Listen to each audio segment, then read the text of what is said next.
ফুলটুলি, সিনা, হাটহাজারী সকলে একসাথে আছেন। এখানে আলেমদের মধ্যে কোনো বিরোধ নাই।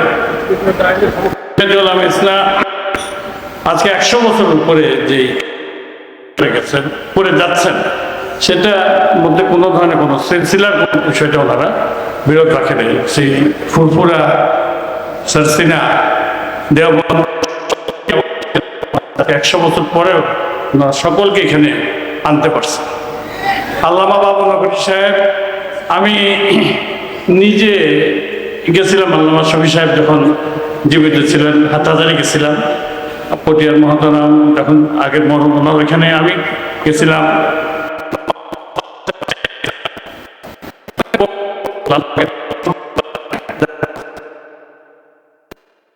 নতুন করে ফিতনা ফাসাদ সৃষ্টি করা কওমি আলিয়া আসার কোনো বিরোধ, সকলে এক জায়গায় আছে, এটার প্রমাণ হচ্ছে এইখানে। আমাদের আলেম সমাজকে আগামী দিন দেখতে হবে। দেখেন এখনই মুসলমানদের সংখ্যা শুধু এই উপমহাদেশেই 70 কোটি 180 কোটি, পুরা বিশ্বের মুসলমানদের সংখ্যা। পাকিস্তানের 25 কোটি, ভারতের 25 কোটি, বাংলাদেশের 8 কোটি, আফগানিস্তানের 3 কোটির ঊর্ধ্বে, সব কিছু মিলে ক্রমবর্ধমান। 50-এর মধ্যে সংখ্যা 100 কোটির উপরে।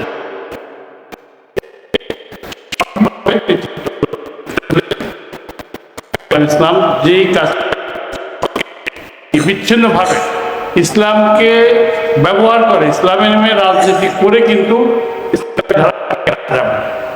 সোশ্যাল মিডিয়াতে আজকে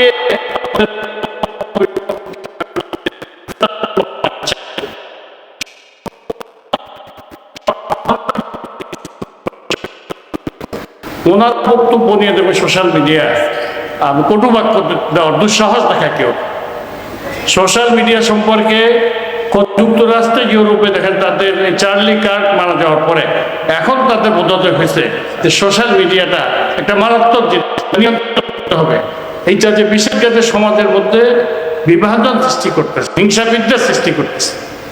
আমরা অধিকার অনেক কিছুর মধ্যে, এর মধ্যে একজন বলছেন সেই জাতিসংঘ অফিস 2 বছর পরে গাজায় যখন মুসলমানদের ছোট ছোট শিশু, নারী, বৃদ্ধ সব কিছু ধ্বংস করে হত্যা করে, 70 মানুষ হত্যা করার পরে হত্যা যখন চলতেছে জাতিসংঘ এবং যুক্তরাষ্ট্রের সরাসরি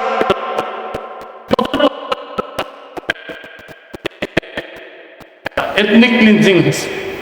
2 বছর পরে আমাদের মনে হয়েছে সেই জাতিসংঘের অফিস বাংলাদেশের দরকার নেই। জমিয়তুল উলামা ইসলাম আজকে সঠিক সিদ্ধান্ত, সঠিক সময়। আগামী নির্বাচনের আগে সমস্ত রাজনৈতিক দল এখানে অঙ্গীকার করতে হবে জাতিসংঘের অফিসে এই দেশের সমাজ মানে না, এই দেশের মুসলমানরা মানে, আমরা মানে।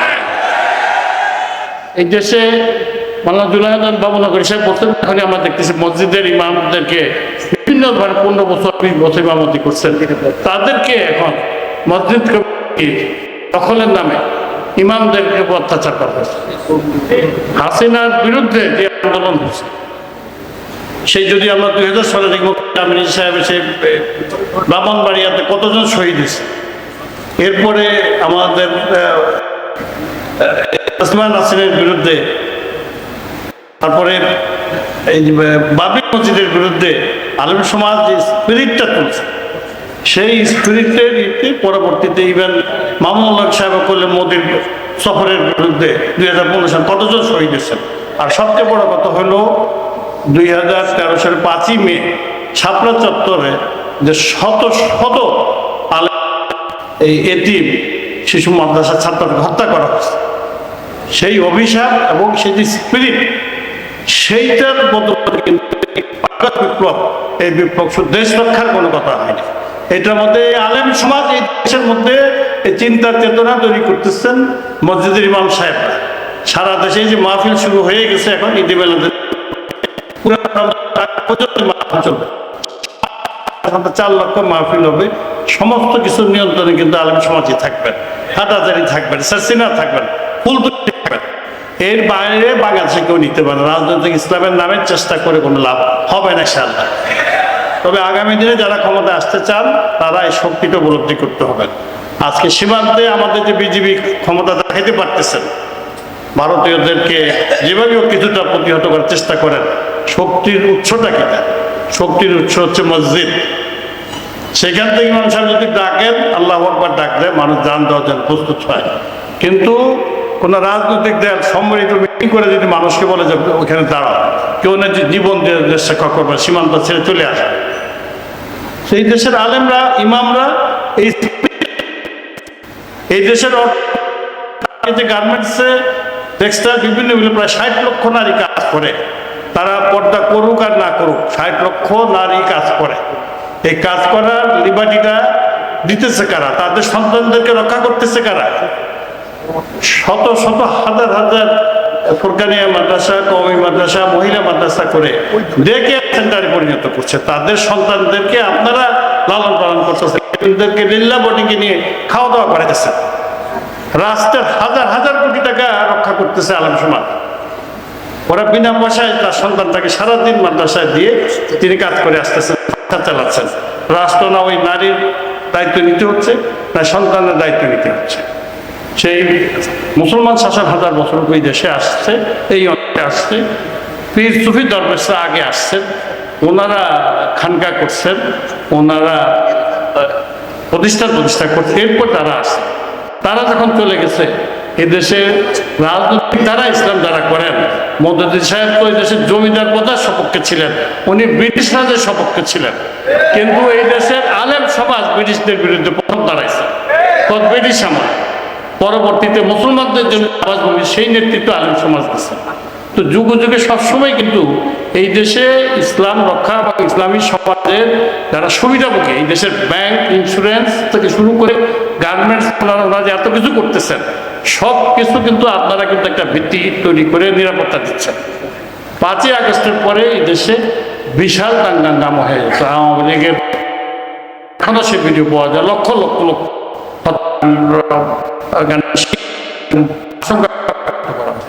এটা কি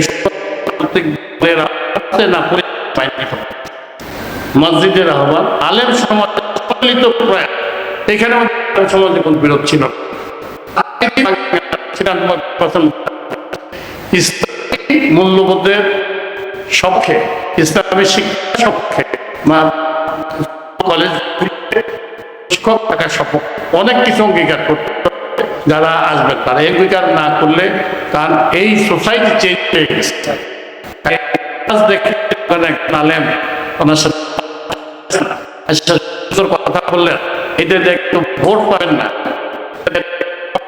দেখাইতে আমরা ক্ষমতায় যাওয়া যাবে না। কাজ যেতে হবে, আলেম সমাজকে ক্ষমতার সাথী করতে হবে। আলেম যদি সরকার না হয় কিন্তু পারবে না।